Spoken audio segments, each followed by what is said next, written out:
بسم اللہ الرحمن الرحیم۔ ہمسایہ ممالک کے ساتھ پاکستان کے تعلقات کے سلسلے میں جو اگلا ہمسایہ ملک ہے وہ ہے عوامی جمہوریہ چین۔ عوامی جمہوریہ چین کے بارے میں سب سے پہلے آپ لکھیں گے ابتدائی معلومات، یعنی پتہ چلے کہ وہ ملک کون سا ہے، کب قائم ہوا۔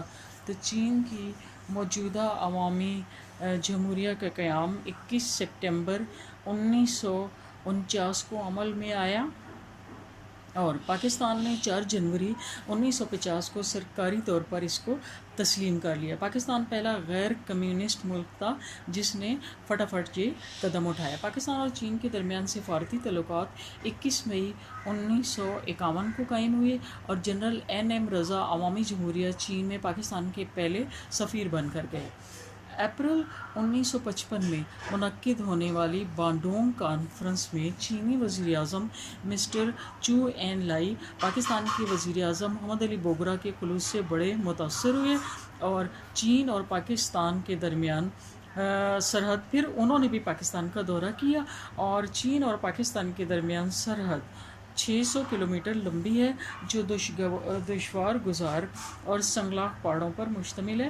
پاکستان کی سرحد چین کے جس صوبے سے ملتی ہے اس کا نام سکیانگ ہے، جس میں مسلمانوں کی بڑی تعداد ہے، اور مسلمانوں کے قافلے وہاں سے چین سے پاکستان میں آتے رہتے ہیں۔ اگلا اس کا ہیڈنگ ہے پہلا سرکاری دورہ۔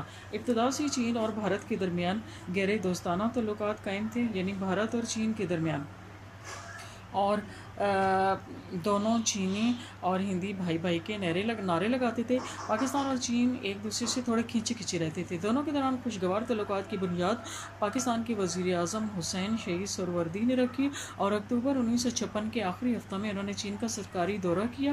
اس کے بعد جوابی دورے کے طور پر چین کے وزیر اعظم بھی پاکستان آئے، جو ملک میں جہاں بھی گئے ان کا بہت پرتپاک استقبال کیا گیا، جس سے دونوں ملک کے درمیان خوشگوار تعلقات کا آغاز ہوا، جو الحمدللہ اب تک قائم ہے۔ پھر ہے شمالی سرحد کی نشاندہی۔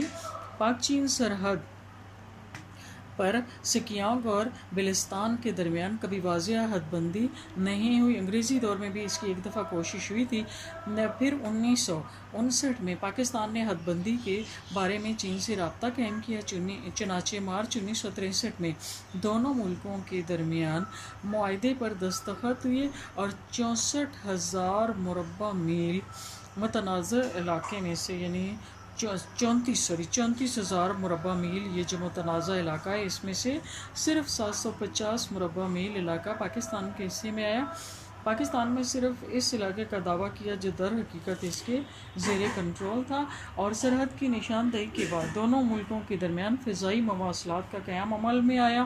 PIA کے جہاز چین کے راستے جاپان تک سفر کرنے لگے، اور تجارتی اور ثقافتی وفود کا بھی تبادلہ ہونے لگا۔ پھر چین نے صنعتیں قائم کرنے کے لیے فنی امداد مہیا کی۔ 1964 میں چینی مصنوعات فراہم کرنے کے لیے چین نے پاکستان کو $6 کروڑ کا قرضہ دیا۔ ایوب خان نے چین کا دوبارہ دورہ کیا، اور کشمیر کے سوال پر چین نے پاکستان کے موقف کی حمایت کی، یعنی پاکستان اور چین کے درمیان تعلقات قائم ہو گئے۔ پھر ہے 1965 اور 1971 کی جنگیں جو پاکستان اور بھارت کے درمیان میں ہوئی تھیں۔ تو مغربی ممالک نے چین اور پاکستان کے درمیان بڑھتے ہوئے تعلقات کو برا منایا، کیونکہ پاکستان ایک چھوٹا ملک تھا، چین تو بڑا ملک تھا، اور وہ سمجھتے تھے کہ چین ہمارے ساتھ ہے۔ ویسے بھی پاکستان جو ہے وہ اسلامی ملک تھا، اور وہ چائنا کو سمجھتے تھے کہ یہ بینگ ان اسلامک کنٹری ہمارے ساتھ ہوگا۔ تو امریکہ نے پاکستان کو مالی امداد یہ بہانہ کر کے روک دی کہ امریکی کانگریس نے اس کی منظوری نہیں دی، حالانکہ امریکی کانگریس کی منظوری کے بغیر وہ $94 کروڑ کی امداد بھارت کو دے چکا تھا۔ پھر پاک بھارت جنگ کے دوران امریکی کانگریس نے پاکستان کی امداد بالکل بند کر دی۔ اس پر پھر چین اب کھل کر پاکستان کی امداد کرنے لگا۔ اس نے 17 ستمبر 1965 کو چین نے بھارت کو سکم کی سرحد پر چینی علاقے کے اندر نئی قلعہ بندیوں کو 3 دن کے اندر گرا دینے کا مطالبہ کیا۔ اس سے بھارت کی حمایتی طاقتیں بالکل بدل گئیں۔ اس موقع پر چین نے پاکستان کو ٹینک، طیارے، دوسرا فوجی سامان دیا، جن کی نمائش 23 مارچ 1966 کو یوم پاکستان کے موقع پر کی گئی۔ پھر دسمبر 1971 کی پاک بھارت جنگ میں بھی چین کی بھرپور حمایت پاکستان کو حاصل رہی اور بنگلہ دیش کی منظوری کے سوال پر اس نے پاکستان کا بھرپور ساتھ دیا۔ اس کے بعد اگلا ہے اقوام متحدہ کی رکنیت۔ امریکہ چین کے خلاف تھا۔